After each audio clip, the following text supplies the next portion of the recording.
हरे कृष्ण और सभी हनुमान जी के भक्तों को जय श्री राम। प्रिय श्रोताओं, आज मंगलवार के दिन आप सभी सुनेंगे मंगलवार के व्रत की पावन कथा। मंगलवार के व्रत की पहली कथा के अनुसार प्राचीन काल की बात है। एक नगरी में एक ब्राह्मण दंपति रहते थे। उनकी कोई संतान नहीं थी, जिससे वे दोनों अत्यंत दुखी रहते थे। हर बार की तरह इस बार भी वह ब्राह्मण वन में पूजा करने के लिए गए। वहां बैठकर उन्होंने विधि विधान से पूजा की और पूजा के बाद हनुमान जी से पुत्र प्राप्ति की प्रार्थना की। उधर ब्राह्मण के घर पर ब्राह्मणी भी पुत्र प्राप्ति के लिए हर मंगलवार का व्रत रखती थी। वह प्रत्येक मंगलवार व्रत के अंत में बजरंग बली को भोग लगाकर तभी भोजन ग्रहण करती थी। एक दिन किसी कारणवश ब्राह्मणी ना तो भोजन बना पाई, ना ही हनुमान जी को भोग लगा पाई। तब उसने प्रण लिया कि वह आने वाले अगले मंगलवार को हनुमान जी का भोग लगाकर ही अन्न ग्रहण करेगी। भूखे प्यासे 6 दिन बिताने के बाद जब मंगलवार आया, तब अत्यधिक निर्बल होने के कारण वह ब्राह्मणी बेहोश होकर गिर पड़ी। उसकी इस निष्ठा, त्याग, सच्ची लगन और भक्ति को देखकर हनुमान जी प्रसन्न हो गए। वे प्रकट हुए और ब्राह्मणी को दर्शन देकर कहा कि वे उसकी भक्ति से अत्यंत प्रसन्न हैं और उसे पुत्र प्राप्ति का वरदान देते हैं। वरदान देकर हनुमान जी वहीं अंतर्गह हो गए। कुछ समय के बाद ब्राह्मणी को एक दिव्य पुत्र प्राप्त हुआ। अपार हर्ष के साथ उसने उस बालक का नाम मंगल रखा। कुछ दिनों के बाद जब ब्राह्मण घर लौटा और उसने उस बालक को देखा तो आश्चर्य से पूछा, यह बालक कौन है? जब ब्राह्मणी ने पूरी कथा सुनाई तो ब्राह्मण ने उनकी बातों पर विश्वास नहीं किया और वह इसे छलपूर्ण मानने लगे। एक दिन अवसर मिलने पर ब्राह्मण ने उस बालक को कुएं में गिरा दिया। घर लौटने पर जब ब्राह्मणी ने पूछा कि पुत्र मंगल कहाँ है, तभी पीछे से मंगल मुस्कुराते हुए आया। उसे सकुशल देखकर ब्राह्मण चकित रह गए। उसी रात हनुमान जी ने स्वप्न में ब्राह्मण देवता को दर्शन देकर कहा कि वह बालक उन्होंने ही ब्राह्मणी को वरदान स्वरूप दिया है। यह सत्य जानकर ब्राह्मण अत्यंत प्रसन्न हुए। इसके बाद ब्राह्मणी दंपति प्रत्येक मंगलवार को श्रद्धा से व्रत रखने लगे। जो मनुष्य मंगलवार व्रत की इस कथा को पढ़ता या सुनता है और नियम पूर्वक व्रत करता है, उसे हनुमान जी की कृपा से सभी कष्टों से मुक्ति मिलती है। तब जीवन में सभी प्रकार के सुख प्राप्त होते हैं और वह हनुमान जी की विशेष कृपा का पात्र भी बन जाता है। एक बार व्यास जी ने कहा कि एक बार नैमिषारण्य तीर्थ में 88,000 मुनि एकत्रित होकर पुराणों के ज्ञाता श्री सूत जी से पूछकर कहने लगे, हे महामुनि, आपने हमें अनेक पुराणों की कथा सुनाई है। आप कृपया करके ऐसा व्रत और कथा बताइए जिसके करने से संतान की प्राप्ति और मनुष्य को रोग, शोक, अग्नि, सर्व दुख आदि का भय दूर हो जाए, क्योंकि कलयुग में तो सभी जीवों की आयु बहुत कम है। फिर इस पर उन्हें रोग, चिंता, कष्ट लगे रहेंगे, तो ऐसे में वे अपना ध्यान श्री हरि के चरणों में भला कैसे लगा सकेंगे। तब श्री सूत जी बोले, हे मुनियों, आपने लोक कल्याण के लिए बहुत ही उत्तम बात पूछी है। एक बार धर्मराज युधिष्ठिर ने भगवान श्री कृष्ण से लोक कल्याण के लिए यही प्रश्न किया था।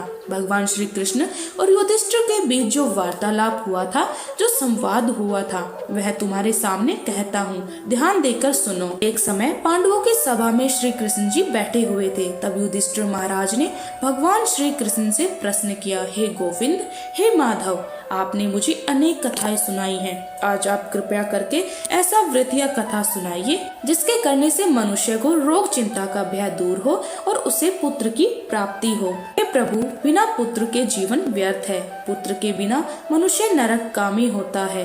पुत्र के बिना मनुष्य पितृ ऋण से छुटकारा नहीं पा सकता और ना ही उसका पुण्यक नामक नरक से उद्धार हो सकता है। इसलिए पुत्रदायक व्रत बतलाइए।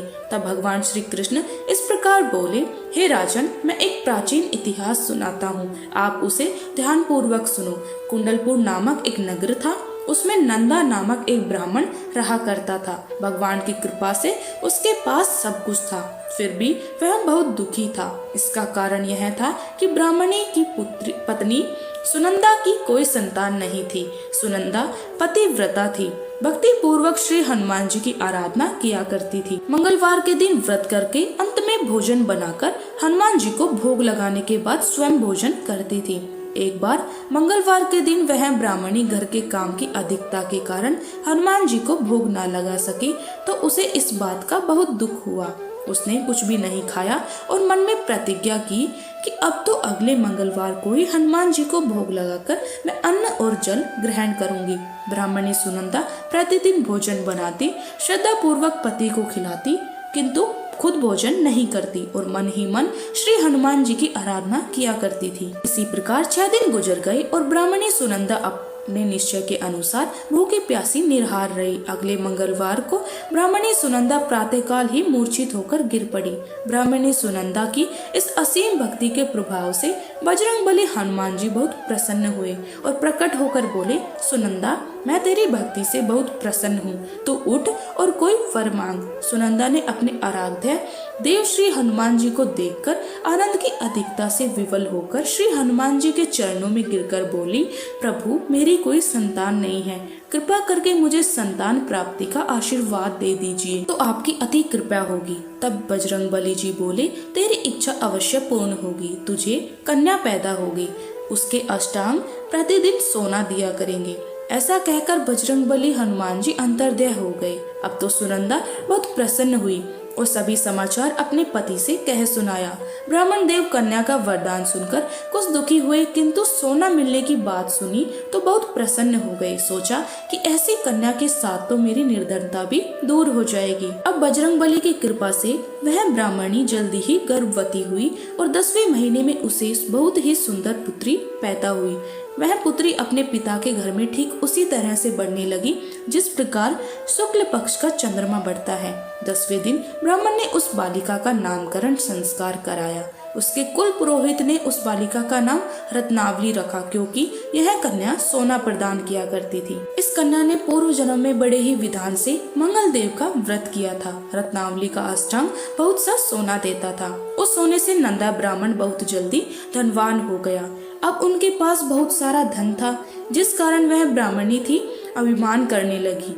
समय बीतता रहा। अब रत्नावली 10 वर्ष की हो चुकी थी। एक दिन जब नंदा ब्राह्मण बहुत प्रसन्न था, तब सुनंदा ने अपने पति से कहा कि मेरी पुत्री रत्नावली विवाह के योग्य हो गई है, अतः आप कोई सुंदर और योग्य वर देकर इसका विवाह करा दीजिए। यह सुनकर ब्राह्मण बोला, अभी तो रत्नावली बहुत छोटी है। तब ब्राह्मणी बोली, शास्त्रों की आज्ञा है कि कन्या 8 वर्ष में, गौरी 9 वर्ष में, रोहिणी 10वें वर्ष में, कन्या इसके बाद रजस्वला हो जाती है।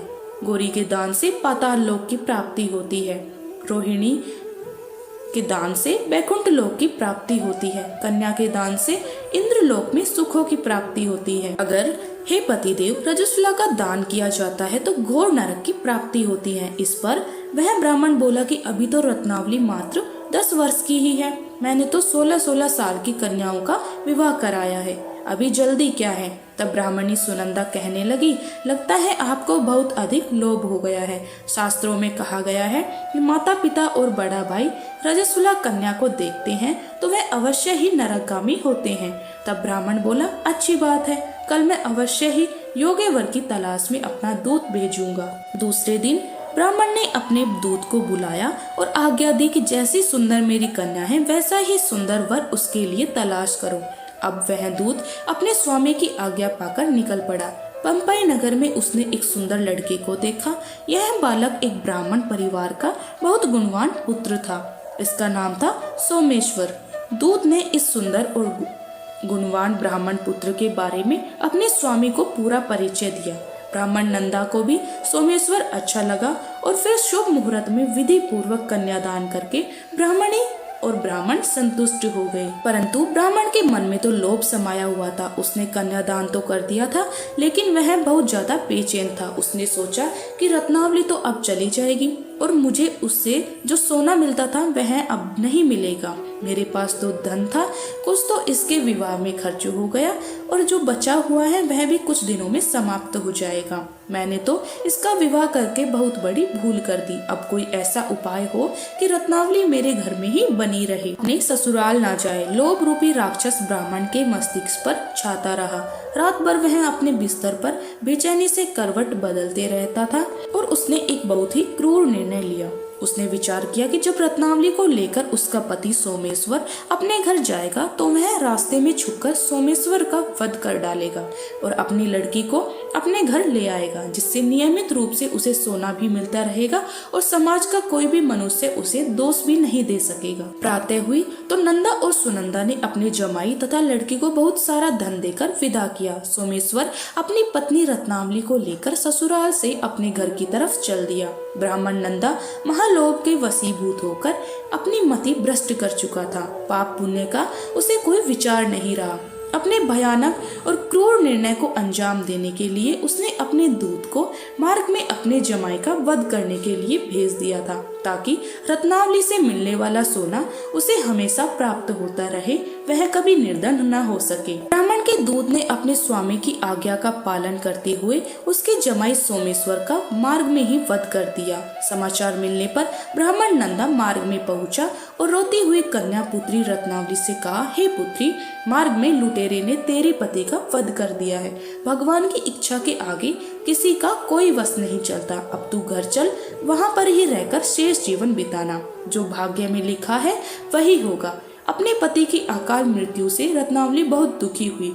करुण, रुकंदन और रोते हुए वह अपने पिता से कहने लगी, हे पिताजी, इस संसार में जिस स्त्री का पति नहीं है उसका तो जीवन व्यर्थ है। मैं अपने पति के ही साथ अपने शरीर को जला दूंगी। सती होकर अपने इस जन्म को माता पिता के नाम को और सास ससुर के यश को सार्थक करूंगी। ब्राह्मण नंदा अपनी पुत्री रत्नावली के वचनों को सुनकर बहुत दुखी हुआ। सोचने लगा, मैं तो व्यर्थ जमाई वध का पाप अपने सिर ले लिया। रत्नावली तो उसके पीछे अपने प्राण तक देने को तैयार है। मेरा तो दोनों तरफ से मरण हो गया। धन तो अब मिलेगा नहीं। जमाई वध के पाप के फलस्वरूप अब यम तापना यातना भी भुगतनी पड़ेगी। यह सोचकर वह बहुत खिन्न हो गया। सोमेश्वर की चिता बनाई गई। रत्नावली सती होने की इच्छा से अपने पति का सिर अपनी गोद में रखकर बैठ गई। जैसे ही सोमेश्वर की चिता को अग्नि लगाई गई, वैसे ही प्रसन्न होकर मंगलदेव वहां प्रकट हुए और बोले, हे रत्नावली, मैं तेरी पति भक्ति से बहुत प्रसन्न हूँ, तू वर मांग। रत्नावली ने अपने पति का जीवन दान मांग लिया। तब मंगलदेव बोले, रत्नावली, तेरा पति अजर अमर है, यह महाविद्वान भी होगा और इसके अलावा तेरी जो इच्छा हो वो मांग। तब रत्नावली बोली, हे ग्रहों के स्वामी, यदि आप मुझ पर प्रसन्न हैं तो मुझे यह वरदान दीजिए कि जो भी मनुष्य मंगलवार के दिन प्रातःकाल लाल पुष्प लाल चंदन से पूजा करके आपका स्मरण करे, उसे कोई रोग व्याधि ना हो, स्वजनों का कभी वियोग ना हो, सर्प अग्नि और शत्रुओं का कोई भय ना रहे। जो स्त्री मंगलवार का व्रत करे वह कभी विधवा ना हो। तब मंगलदेव तथास्तु कहकर वही अर्तन ध्यान हो गए।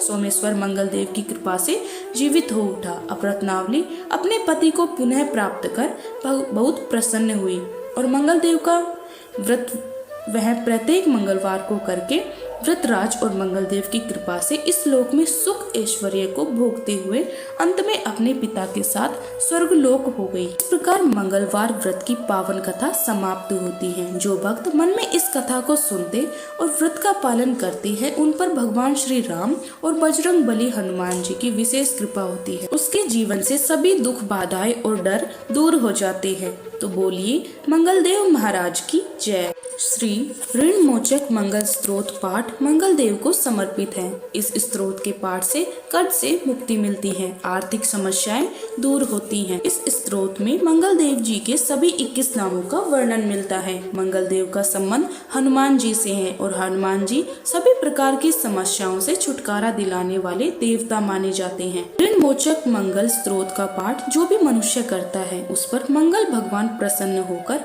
उसे धन धान्य प्रदान करते हैं। वह मनुष्य कुबेर भगवान की तरह धन संपत्ति का स्वामी बन जाता है। वह मनुष्य हमेशा युवा रहता है और उसे रोग और कर्ज से भी मुक्ति मिलती है। तो प्रिय श्रोताओं, अब सुनिए ऋण मोचक मंगल स्त्रोत पाठ हिंदी में। हे मंगलदेव, शास्त्रों में आपके जो नाम बताए गए हैं, उनमें पहला नाम मंगल, दूसरा भूमिपुत्र जिनका जन्म पृथ्वी से हुआ, तीसरा ऋणहर्ता यानी कर्ज से मुक्ति दिलाने वाला, चौथा धनप्रद यानी धन को देने वाले, पांचवा स्थिरासन यानी जो अपने आसन पर अडिग रहते हैं। छठा महाकाय यानी जो बहुत बड़े शरीर वाले हैं। सातवां नाम सर्वमावरोधक यानी कार्य में आने वाली सभी बाधाओं को दूर करने वाले हैं। हे मंगल देव, आपके नामों में आठवां नाम लोहित, नवा लोहितांग, 10वां साम का नाम यानी कृपा रखने वाले, जिसका अर्थ समस्त ब्राह्मणों के ऊपर अपनी कृपा दृष्टि को रखने वाला है। 11वां धरात्मक यानी पृथ्वी के गर्भ से उत्पन्न होने वाला। 12वां कुज, 13वां भौम, 14वां भूतद यानी ऐश्वर्य को देने वाला। 15वां भूमि नंदन यानी पृथ्वी को आनंद देने वाला। हे मंगल देव, आपके नामों में 16वां नाम अंगारक, 17वां यम, 18वां सर्वोपगारक अर्थात समस्त तरह की कठिनाइयों को दूर करने वाला। 19वां वृष्टिकर्ता अर्थात वृष्टि करने वाले यानी वर्षा कराने वाला। 20वां नाम वृष्टिहर्ता अर्थात बारिश न होने के कारण अकाल लाने वाला। और 21वां नाम सर्वकाम फलप्रदा अर्थात संपूर्ण कामनाओं का फल देने वाला। हे मंगल देव, जो मनुष्य आपके इन 21 नामों का वाचन सच्चे मन और विश्वास से करता है, उस मनुष्य के ऊपर कभी ऋण यानी कर्ज नहीं होता और वह अथाह धन की प्राप्ति करता है। हे मंगल देव, आपकी उत्पत्ति पृथ्वी के गर्भ से हुई है। आपकी आभा आकाश में कड़कने वाली दामिनी अर्थात आकाश में चमकने वाली बिजली के समान है। सभी तरह की शक्ति को धारण करने वाले कुमार मंगल देव को मैं नतमस्तक होकर प्रणाम करती हूँ। हे मंगल देव, आपने मंगल स्त्रोत का पाठ मनुष्य को हमेशा अपने मन में किसी भी तरह के विकार को दूर कर और अपनी पूर्ण श्रद्धा और आस्था के साथ कराना चाहिए। जो भी मनुष्य इस मंगल स्त्रोत का पाठ करता है और दूसरों को सुनाता है, उसके सभी कष्ट दूर हो जाते हैं। हे अंगारक अर्थात अग्नि की ज्वाला से जलने वाले, महाभाग अर्थात पूजनीय ऐश्वर्यशाली, भक्तों के प्रति वात्सल्य यानी प्रेम रखने वाले, आपको हम नतमस्तक होकर प्रणाम करते हैं। आप हमारे ऊपर किसी दूसरे से लिया हुआ उधार को पूर्ण करवा कर्ज को हमेशा के लिए दूर कीजिए। हे मंगल देव, मेरे ऊपर किसी दूसरे का कोई बकाया हो तो उसे समाप्त कर दीजिए। किसी भी तरह की व्याधि हो उसे दूर कीजिए। हे मंगल देव, मेरी गरीबी को दूर कर अकाल मृत्यु के भय को दूर कीजिए। मुझे किसी भी तरह का डर, कलेश, मन में दुख हो तो उसे भी हमेशा के लिए दूर कीजिए। हे मंगल देव, आपको संतुष्ट करना बहुत ही कठिन है। आप तो मुश्किल से प्रसन्न होने वाले भगवान मंगल देव हैं। आप जब किसी पर भी अपनी कृपा की बारिश करते हैं तो उसे समस्त परिवार के और समस्त प्रकार के सुख समृद्धि प्रदान करते हैं। जब आप किसी पर नाराज होते हैं तो उसके सार्वभौम सत्ता को भी तहस नहस कर डालते हैं। महाराज, आप जब भी किसी से नाराज होते हैं तो अपनी अनुकृपा दृष्टि से उसे हीन कर देते हैं। अब आप अप्रसन्न होने पर ब्रह्मा जी, इंद्रदेव और श्री विष्णु जी के भी साम्राज्य संपत्ति को नष्ट कर सकते हैं। फिर मेरे जैसे साधारण मनुष्य की तो बात ही क्या है। प्रभु, आप सबसे शक्तिशाली और सबसे बड़े राजा हैं। हे भगवान, मैं आपसे प्रार्थना करती हूँ कि आप मुझे संतान के रूप में पुत्र प्रदान करें। मैं आपके द्वार पर आई हूँ। आप मेरी मनोकामना को पूर्ण करें। मेरे ऊपर किसी भी तरह से किसी भी दूसरे का उधार लिया हुआ धन न रहे। मुझे कभी दूसरे के आगे हाथ फैलाना ना पड़े। मेरी गरीबी को दूर कीजिए और मेरे सभी तरह के कष्ट और कलेशों का नाश कीजिए। जो मेरे शत्रु बन चुके हैं उनके डर से मुझे आप मुक्त कराइए। जो भी मनुष्य इन 12 श्लोकों वाले ऋण मोचक मंगल स्त्रोत से मंगल देव की वंदना करता है, उस मनुष्य पर मंगल भगवान प्रसन्न होकर उसे धन धान्य प्रदान करते हैं। वह मनुष्य कुबेर भगवान की तरह धन संपत्ति का स्वामी बन जाता है। वह मनुष्य हमेशा युवा रहता है। श्री ऋण मोचक मंगल स्त्रोत के उच्चारण मात्र से मनुष्य को किसी भी तरह के कर्ज से मुक्ति मिल जाती है। अगर कोई मनुष्य अपने जीवन काल में अपनी आवश्यकताओं की, अपनी कामनाओं की पूर्ति के लिए किसी दूसरे मनुष्य से कर्ज लिया होता है और किसी कारणवश कर्ज चुका पाने में असमर्थ हो जाता है, तो उसे ऋण मोचक मंगल स्त्रोत का पाठ करना चाहिए। कर्ज में डूबे हुए मनुष्य इस ऋण मोचक मंगल स्त्रोत का जाप श्रद्धा और विश्वास के साथ से नियमित रूप से करता है तो उसे कर्ज से मुक्ति मिल जाती है। ऋणमोचक मंगल स्तोत्र पाठ समाप्त होता है। सभी मिलकर प्रेम से बोलिए मंगल देव महाराज की जय।